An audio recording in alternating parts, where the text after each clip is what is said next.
Hey everybody, welcome back to the channel. Today we're going to talk about the Dodge Charger SIXPACK. Now, if you've been following Mopar Insiders, you know that we've been following the development of this car for quite a while.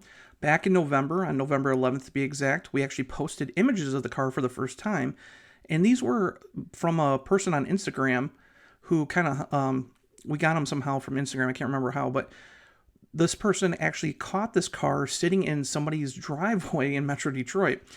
The only problem with these photos were we got to see the side of the car, which looks just like the Daytona, but it's got a different hood, obviously, but we didn't get any details of the hood. And then if you look at the back, we actually got to see quite a bit of detail. So we noticed that the Fratsonic chamber exhaust is gone, and now there's dual exhaust coming out the back, and also that the Charger name is on there instead of Daytona. So those were two big changes, but that was about it. So that was kind of exciting news then.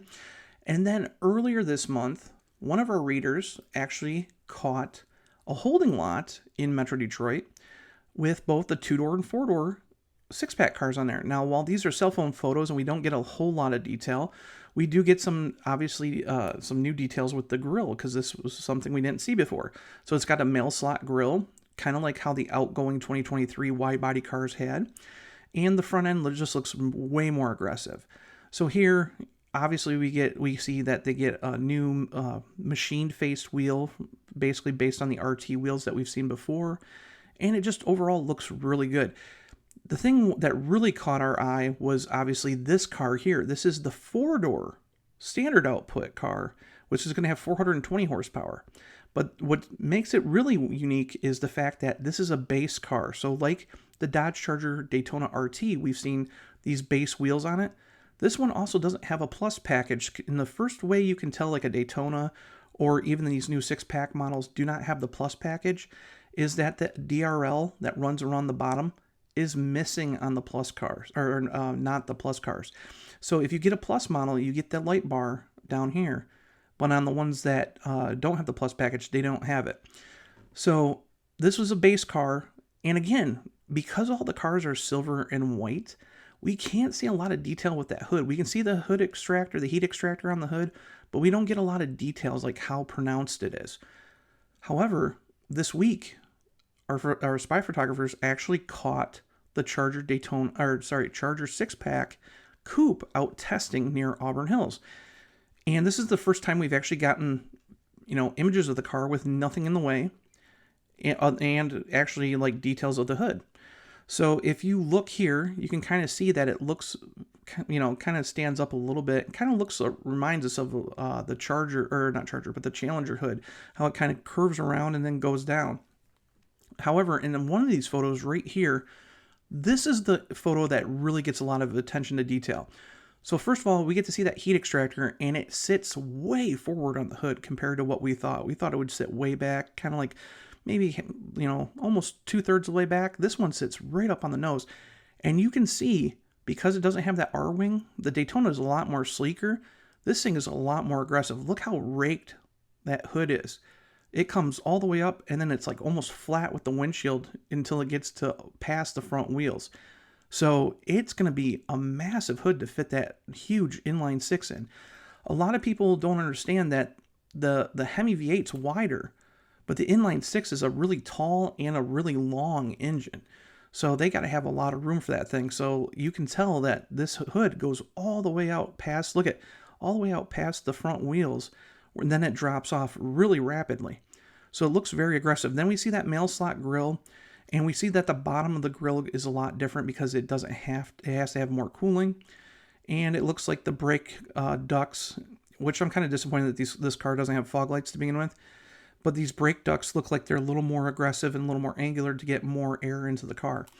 So there's a lot of changes, and it looks very aggressive compared to the Daytona. The Daytona is more of the sleek look, where this is going to be more of the in-your-face kind of edgy look because it needs to have air pushed in to cool the engine.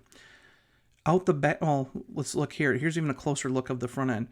You can see just how aggressive, and look how more pronounced the front end looks compared to the actual Daytona. See that mail slot grill sticks way out, and then you can see right here the heat extractor actually sticks out before the front wheel.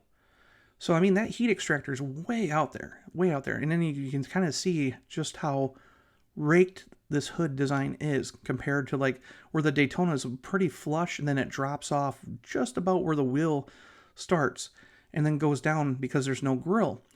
This one just is mammoth. So it's kind of a lot of detail to this thing. And another thing that we kind of looked at and that we couldn't see from other photos. And then if we look at the back, obviously we've seen the same thing we've seen in the original photos. It says Charger, and then we get to see actually underneath the car a little bit, so we get to see the dual exhaust sticking out.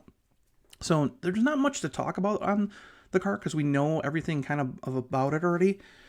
We know that's going to have 521 horsepower. You know, again, 550 horsepower, 521 pound-feet of torque. The new 8-speed standard all-wheel drive, which Dodge is telling us that we will be able to shut off. And again, we don't know if it's going to be able to, like, we press a button and it shuts off the rear, like all-wheel drive and just forces it into rear-wheel drive all the time, or if it's going to be for certain modes. They haven't said anything about it yet. And then also, what we know about this car is it's probably going to be heavier. Obviously, with the all-wheel drive system, even though the Hurricane engine is lighter than, let's say, the Hellcat, I think it's like 250 pounds lighter than the Hellcat engine is. The problem is we got all-wheel drive in this thing, and the car is physically bigger. If you look at the actual footprint of the new Charger compared to the outgoing Challenger, Challenger had a 116-inch wheelbase. This car has 121. It's a little bit longer, a little bit wider, and it's taller. So put all that whole, formula together and you're looking at more weight. So hopefully that 550 horsepower will kind of contradict that. And we're looking at an actual car that will compete against the outgoing 2023 Challenger Scat Pack model. So performance-wise, this car should be faster, but we don't know how much yet. So we're very eager to see what the performance numbers are once this car is revealed to the public. Now, if you're talking about actual production, again, these cars we thought were going to be rolled out in June. They're going to be rolled out in May. The testing has gone so well that everybody that we talked to at Windsor has said they've actually pushed production up.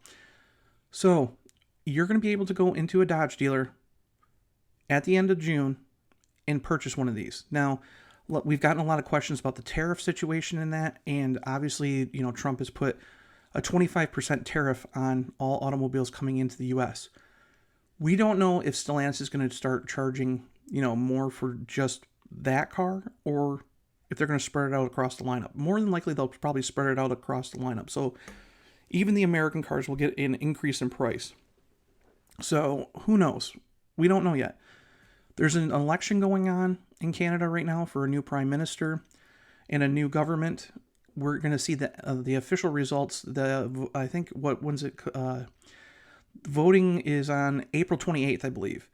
So hopefully April 29th we'll know who the next prime minister is, and it looks like the Conservatives might win, which could be really good because then they'll work alongside the Trump administration and kind of negotiate on new terms for a trade deal. So we probably won't know if this car will even have tariffs on it by the time it hits dealers. So a lot of people have asked questions about that. We just don't know because we don't even know who's going to win the Canadian election yet. So stay tuned. There's a lot of stuff that's going on with this car. We can't wait to get our hands on it this summer and actually drive it. It's going to be a lot of fun. I've been waiting to get my hands on one of these cars, especially after I drove the Daytona. The Daytona was such a cool car. It's just EVs aren't for me. And I think this car will be just so much better.